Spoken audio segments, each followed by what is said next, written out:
Welcome into the Sportsmemo podcast, the NHL edition, where we're bringing in our expert NHL handicapper, Andrew McInnis from north of the border.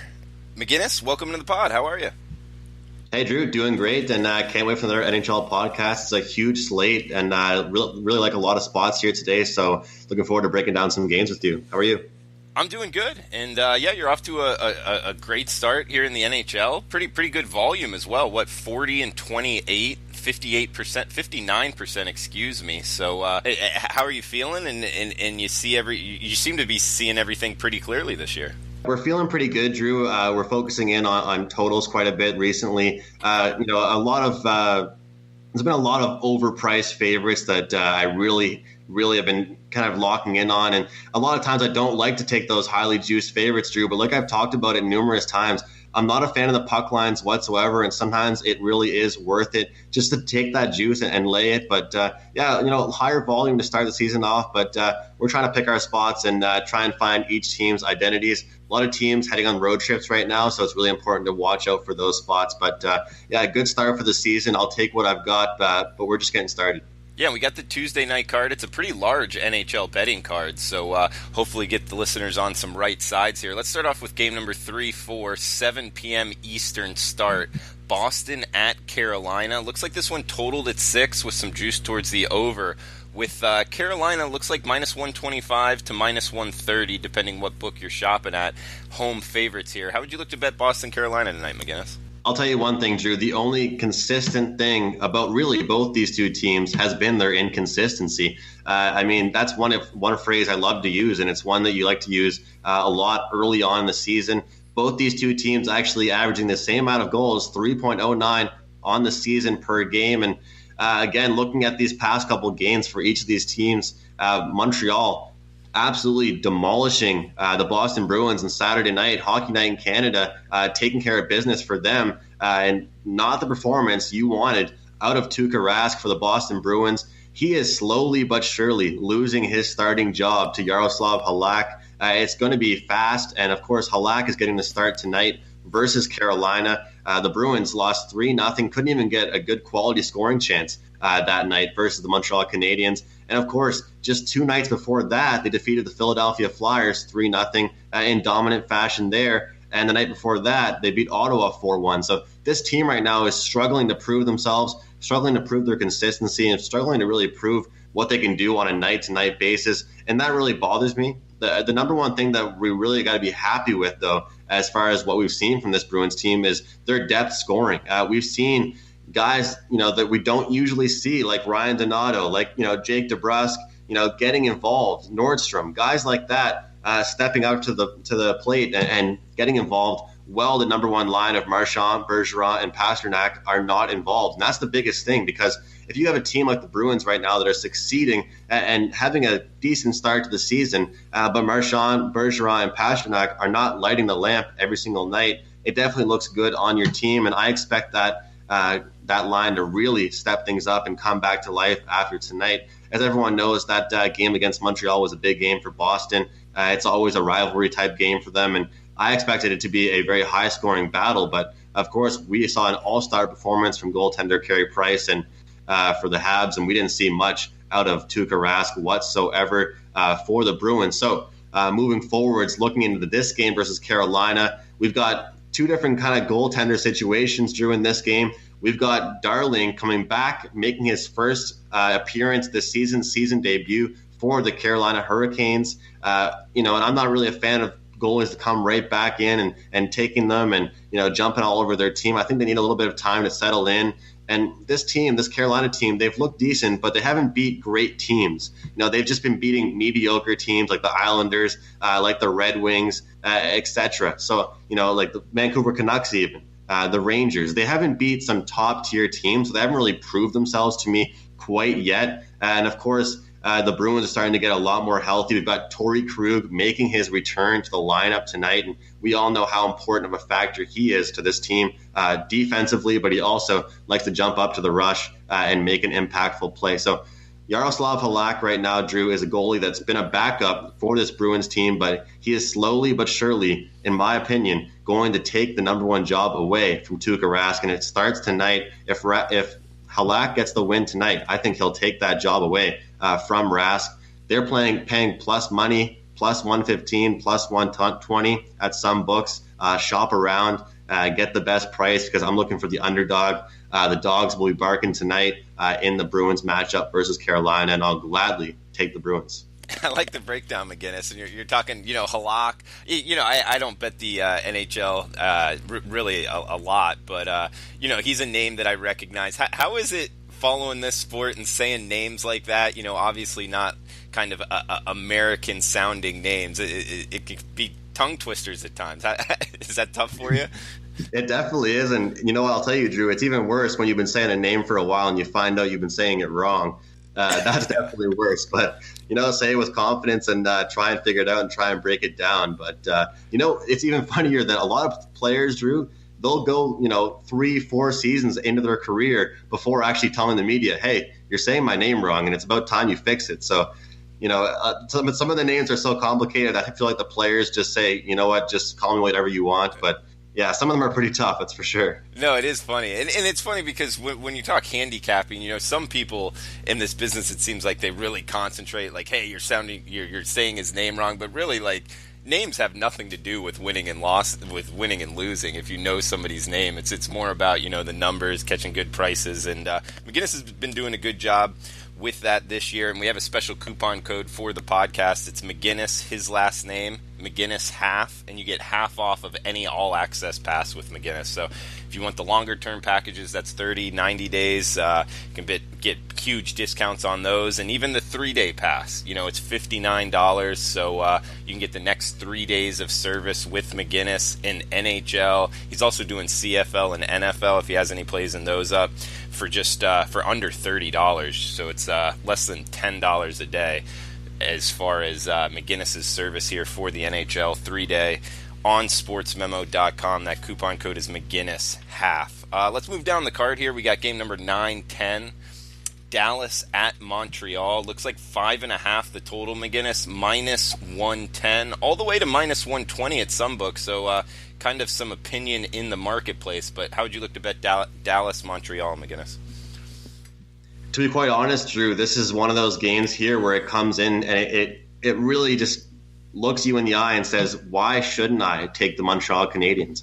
Why am I getting a minus 110 to minus 120 price here with the Canadiens based off what we've seen so far from them this season? And it's just simply, first of all, Vegas not keeping a close eye on the NHL, but again, this Montreal Canadiens team not being highly talked about enough and not getting enough respect. And I don't often say that as far as the NHL goes, because I think that realistically in this league, anything can happen any given night. But with the way this Montreal team is playing, with the amount of goals realistically they're averaging per game comparison to last year, they're looking like an absolute step up from last year. They're improved so much at every single position. They're averaging 3.3 goals per game. They were definitely in the middle twos just last season. So it's really impressive to see that. And Dallas, they haven't been a team that's impressed me whatsoever. I think their defense is very weak. If it wasn't for Ben Bishop at the goaltending position, I think they would not be where they are right now. And when you've got a fast team coming in to play Dallas, which in my opinion, a little bit of an older team that doesn't like to play that speedful type game, you've got guys like Thomas Tatar, Philip Deneau, Gallagher that are on that top line for the Montreal Canadiens that might not be your most skillful guys on the team, but they're certainly up there for one of the fastest on the team. And notable to mention, Max Domi right now catching fire. Drew, this is a guy that was a 1-for-1 trade from the Arizona Coyotes for Alex Galchenyuk last year. And everybody was just talking smack about Domi. Last year, Drew, he got 9 goals. 3 of them were empty net goals. I was one of those people that thought it was a terrible trade. I believe we're seeing Domi already at 4, 5, 6 goals in the season. He's definitely proving his point that he belongs on a top 2 line. He belongs in this league, and he belongs on a great team. So the Montreal Canadiens seem to be making good use of that trade so far. And coming into this one, I think unless Ben Bishop really bails out this Dallas team, I think it's going to be all Montreal tonight. The only guys really making a difference right now for the Dallas Stars are Tyler Seguin, Radulov, and Ben. So I always talk about depth scoring and how important it is to have a deep lineup in the NHL. And right now, I'm just not seeing that whatsoever from Dallas. So To keep things short, I'll go with Montreal Canadiens on the money line, but I also think I like the way Carey Price is playing. I like the way Ben Bishop is playing. We'll go for a rare under on the 5.5 as well.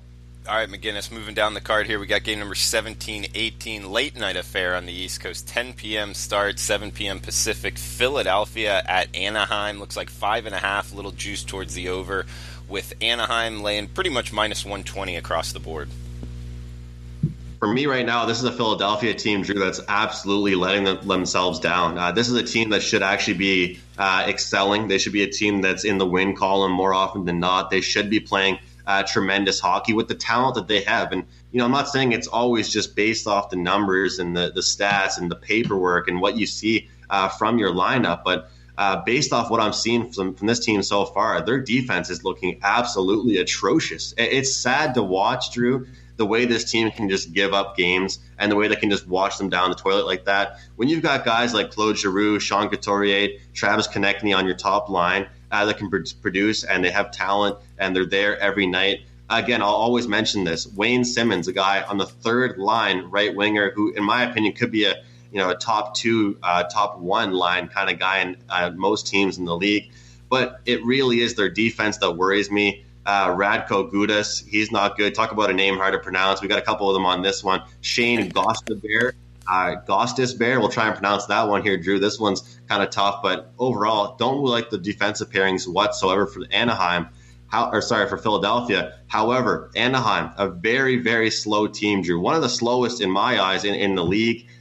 Playing a fast tempo, fast paced kind of game has never really been their forte. And as much as they tried to change it, Drew, they have not been able to do it so far this year. So heading into this one, I think that Philadelphia will absolutely just steamroll Anaheim. But I think Anaheim at home, they play well, they play confident. Their stars are starting to kind of show up a little bit, show a little bit of light. And again, looking at that 5.5 number, if I like the spots, if the goaltending is weak in my eyes, I look for it to go up and over the total. So that's what I'll do in this one, go over 5.5.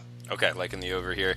And McInnis, I'll tell you, I'm pulling up one of my accounts online here because I know you're going to have a best bet here towards the end. Want to bet it again. And when you pull it up, you got NHL, then you got NHL three-way, and then you got Grand Salami. Do you ever bet the NHL three-way or the Grand Salami? The three-way lines? Yeah, I'm guessing. I'm pulling it up here, and it looks like you can bet like Detroit Red Wings, Columbus Blue Jackets, or the draw. It's kind of like the soccer way of betting. Yeah, no, exactly, and that's actually one of the plays that we're looking at for the next pick here, Drew. Is going to be on the three-way line. Okay, well, let's get right into it. What we got? 13-14. Vegas, Nashville, 8 p.m. Eastern start. We got 5.5 being the total, minus 160, minus 170 even, as far as Nashville. Heavy favorites at home here, McInnis. Yeah, so you talk about the three-way lines there, and a lot of people call it, either the three-way lines or the regulation lines here in the NHL. And for me, I've mentioned this numerous times, and it's certain people that have different ways of handicapping the NHL. But personally, for me, I am not a fan of taking puck lines. There's just too many games, Drew, that end as one-goal games. I don't want that to be the reason that I lose or my clients lose a wager. I'd rather lose by one. And in the long term, if you're not laying too much juice over time, you will be successful. And I talked about this with you off air. I mean, this Vegas Golden Knights team has a hangover from last year, and it's still sinking in right now. I mean, Nashville's off to a fantastic start, 8-3 on the season. Golden Knights just hovering around 500. They're 5-1 on the season, but struggling to find the back of the net, struggling to score, struggling to get any consistent scoring from their top guys. How about Max Pacioretty? I mean, where has he been? Where is the production from him? A lot of Montreal supporters were upset to see him leave Montreal, but right now, the return they got for him is looking a lot better than what he's doing over there in Vegas. If it wasn't for Marc-Andre Fleury, I don't know where this Vegas team would be right now. They're averaging just 2.36 goals per game. Nashville, 3.45 goals per game on the season so far. And I think their dominance just absolutely continues. Nashville 6-2 straight up in their last 8 games. And when they're coming off a loss like the way that they are, when they're coming off a loss like they are to Edmonton, they lost 5-3 to Edmonton, and it was a very scrappy, terrible start for them defensively. They looked awful in their own end, Drew. This is a team, if you were to ask me, what's a team that really knows how to bounce back? You hate to throw that word around, the phrase bounce back in the betting world, but what's a team that knows how to bounce back? It's the Nashville Predators, Drew, and I say that with confidence. And I'm going to start looking at these three-way lines a lot more because this is a perfect time to look at it. The most important stat to look at for this game is that the Predators are 5-0 in their last 5 games after allowing 5 goals or more in their previous game. And that's a stat you really see a lot, and you try and look for stuff like that from teams, and it really just shows you they know how to respond. They're a pissed-off group, and they don't like the way they played last game, and they know how to come out and perform. And, with guys like Arvidsson, Forsberg, guys like that stepping up, Johansson, Turris, they have the talent, they have the depth scoring, and you can go all the way from a minus 160, minus 170 line there on the money line for the full game, Drew, all the way down to around minus 105, 110, something around that range, just taking the regulation line. So we're going to look for the Nashville Predators to come back here and bounce back huge versus the Vegas Golden Knights at home. On the three-way line. On the three-way line. And that's the best bet for the podcast? It's going to be the best bet. They're going to take care of business. All right, man, I'm jumping on this. It's $20 to win 18 at my book right now. Boom, confirmed. In on it. Let's go, Nashville Predators? Nashville. They're going to get it done. All right, man. Fading Vegas. Also, and guys, just a reminder, the coupon code McInnis half, that's his last name with the word half, all one word. And we use capital letters. I think it works both, but capital letters is the way to put it in. And it's half off any all-access pass with McInnis, as low as $29 for the next 3 days, less than $10 a day at sportsmemo.com for NHL service, along with CFL and NFL if he has any plays in those sports. McInnis, have a question for you, just handicapping the NHL. When a team whose goalie returns from injury. I was seeing on Twitter, and you can follow him on Twitter at McInnis Picks. There's a big-time goalie coming back, I believe. How do you look to bet on a team whose goalie returns from injury? Well, yeah, we see Scott Darling making his season debut here, and he was a great goaltender, keeping Carolina in lots of games last season. He's making his highly anticipated season debut. And I got to say, Drew, in my opinion, you don't want to make it against the Boston Bruins, for God's sake. I mean, it's a terrible team to come out and make your debut against. It's not a team you want to come out and get comfortable against. And, so my tip for looking at this situation and looking at a goaltender coming back from injury, look for that second or third game. Don't look for that first one. Don't get too antsy. Don't get too itchy to try and make a bet on that goalie. Don't get too excited.